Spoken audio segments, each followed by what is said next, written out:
Hello guys, so welcome back po sa ating vlog. So dito tayo ngayon sa Municipality of Tagoloan. So ayan po yung sa likod ko. So tara, mag-iikot po ulit tayo guys. Tara. Actually guys, nagulat ako kasi napaka-progressive ng lugar na to. I don't think kung city or municipality siya. Napaka-progresibo. Ayan. Ito.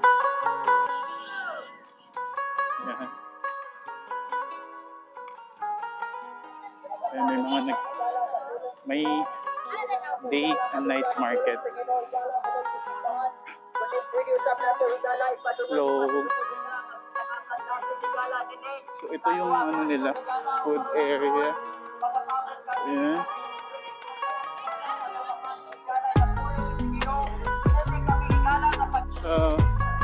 Plaza. Ayan. So, tagal kong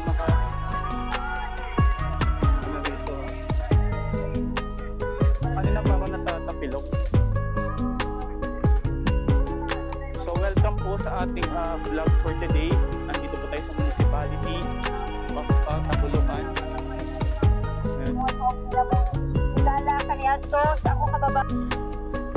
Kalsada. School.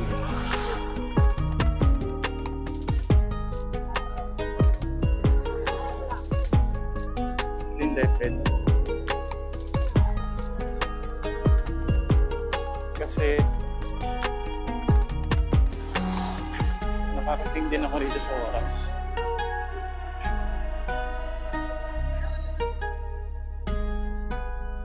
Highway, National Highway. So, ayan, may caking pa dun sa kabila, tatawid. So andito tayo ngayon sa footbridge going to the municipality. So kung ano man yung municipality nakasunod na ito, hindi ko lang alam. Ang daming tao. Yo! Hey everyone! Traffic malala. Ito, punta tayo rito sa may caking. Ito yung caking. Tara. Ito yung caking guys.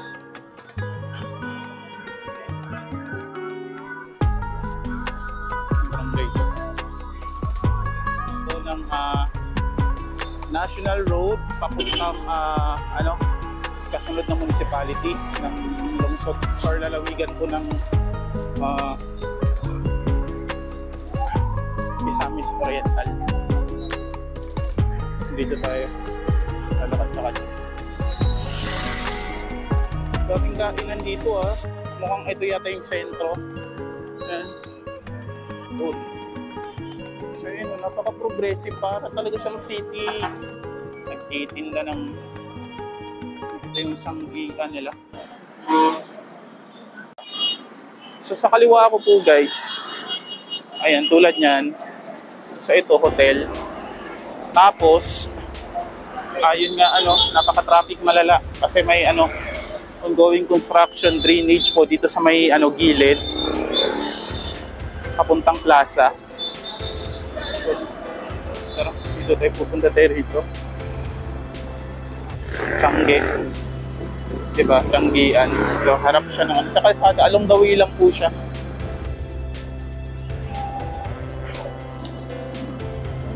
Yung National Way of Tagoloan, lalawigan po ng Misamis Oriental. So shout out po sa mga alam po yung lugar na to. First time ko po makapunta rito guys. Napakadaming tao. Tatawid.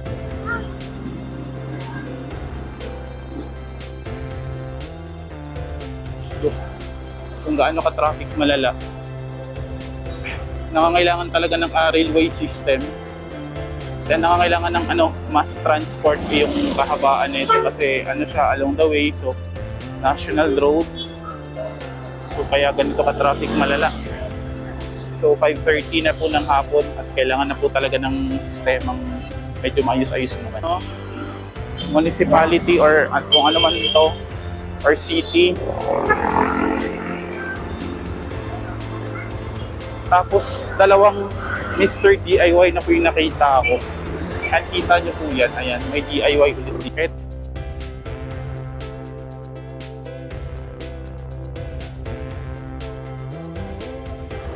Ayan, ito school. Para siyang ano eh, para siyang bahay pang kasaysayan dun sa Intramuros. Ayan o, diba, nightlight. Ewan ko kung ilang barangay po binubuo nito. Ayan, DIY guys, oh. Pangalawang DIY na po to. Kasi yung isang DIY dun po sa may harap ng plaza. Sa may intersection. Yun. Ayan, sina kuya, oh, nagpapabate. So ito, may hotel, tapos ayun 7-Eleven. Sa taas po ng 7-Eleven, may ano sa parang resto. Tapos, dito po yung ano hotel. Ayan yung hotel na yan. Patabi sila. So, andito po tayo ngayon sa municipality o Tagoloan.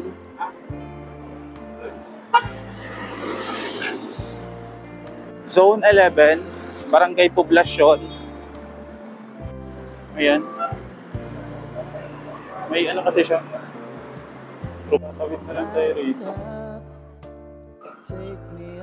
Dito na yung palengke, sabi ni ate. So, hindi ko lang sure kung ito yung palengke guys siya. Ayun, ito yung public market. Dito tayo sa public market.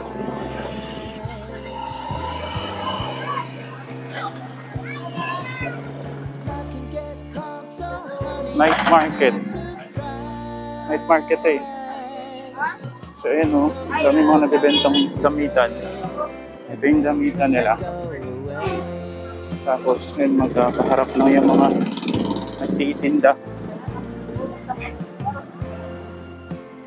Ito. Pupunta tayo rito. Ayun yung iba yung sistema ng palengke. Kasi pag ganito siya oh. Kasi kailangan natin makita yung mga tinitinda. Ito na talaga yung ano, palengke. Ayan.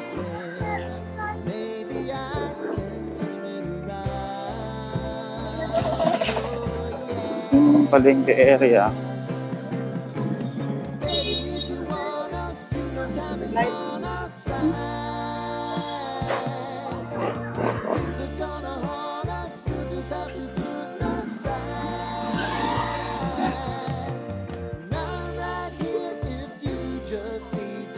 So dito naman yung ano, mga gulay.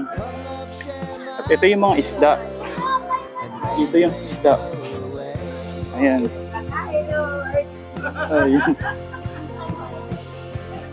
Yung mga isda. Fresh pa yata yung mga isda rito guys. Ayan.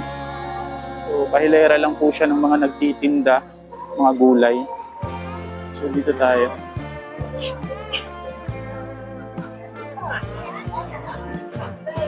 So dito tayo sa palengke.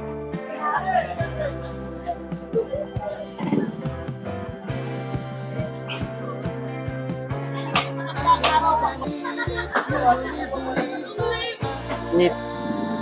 Dito po yung mga meat tsaka mga isda. Wala po dun sa may bungad. Pagkaliko ko po sa may ano, dito nga sa ano kanan ko po. Galing ka sa labasan.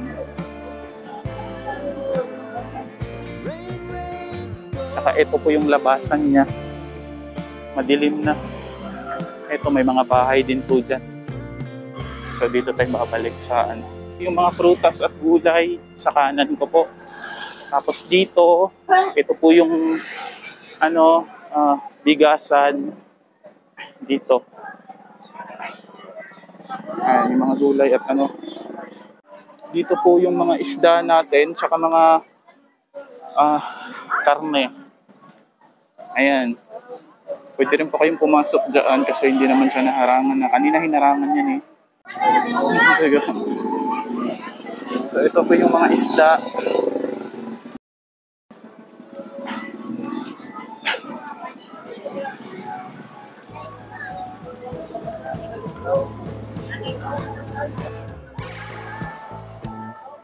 Para po siyang talipapa, guys. Sorry po. Hello po. Okay.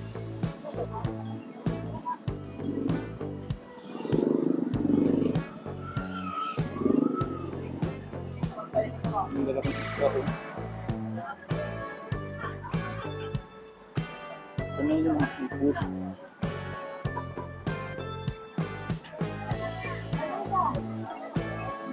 Mga isda. Vlog lang po ako.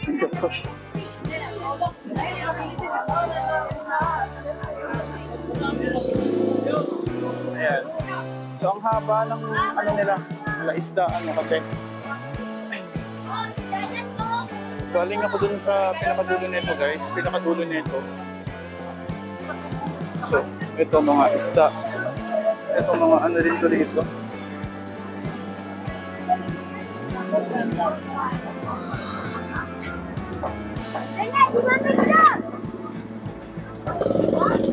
Camera. So dito, ito po yung mga meat, yung mga karne. Hello. Ayan yung mga baboy. Ayan, yung mga baboy. Hello, boss. So dito sa area nito, lahat ng mga meat, lahat ng meat ng manok, ng baka, ng baboy. Ayan, makikita nyo po yung mga meat area. Ayan. So, tatawid naman tayo sa kabila. May mga bata. Mura lang yung mga tinda rito sa palengke nila, guys. Oh. Mga area ng nagtitinda ng mga damit at kung ano-ano. Ayoko nang pumasok dyan. Madilim. Magkaharap lang po yung meat and palaisdaan sa bigasan. Brilliant. Dito yung mga bigasan area. Pupunta tayo dun. Patuloy na nga nating pakita sa inyo kung nasa magkano na po yung mga bilihin ngayon. So ito yung bigasan area, guys. Hanggang dun yan sa dulo sa may National Road. Tapos yung may malaking building na yan. So hanggang dyan. Tapos sa kaliwa naman, ito yung mga isda, sa mga meat. So dito tayo sa vegetable area. So ito yung vegetable area. Hello po. Si ate.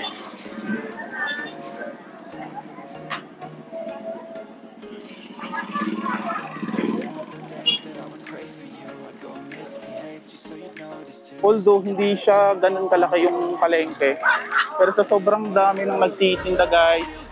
Hello. So, ano po?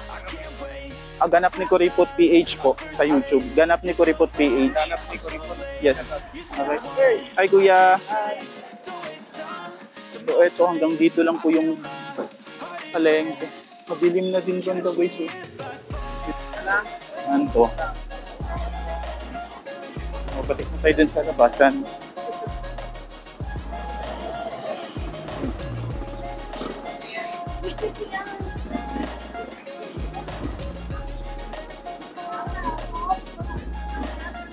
Ang mura ng bilihin dito, guys. Siguro dahil province po siya. Sa ano po siya ng province. So, mura talaga bilihin.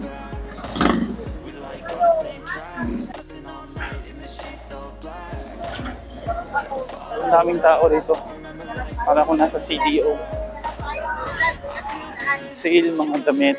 Dito yung mga damit. Yan.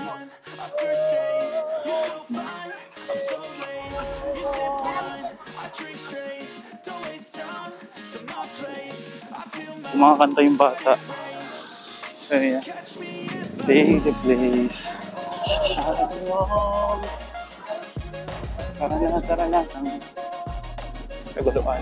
Ewan ko kung part pa rin po ito ng ano, Barangay Poblacion.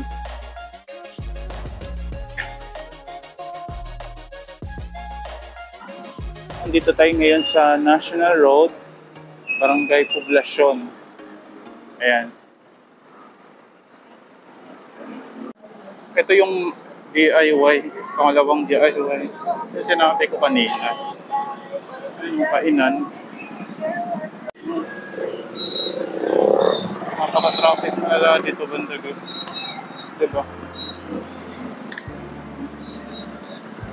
DIY na dinaanan po natin kanina.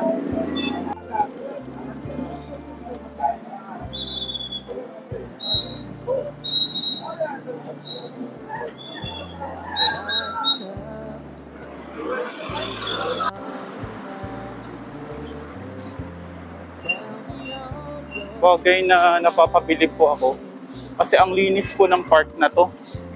Grabe, di ba? Ang linis-linis ng park.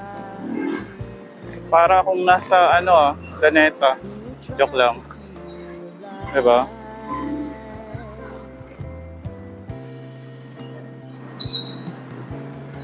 Nakakasulong. Sana to. Hindi. Yung mga bata, yung mga nagde-date, dating area.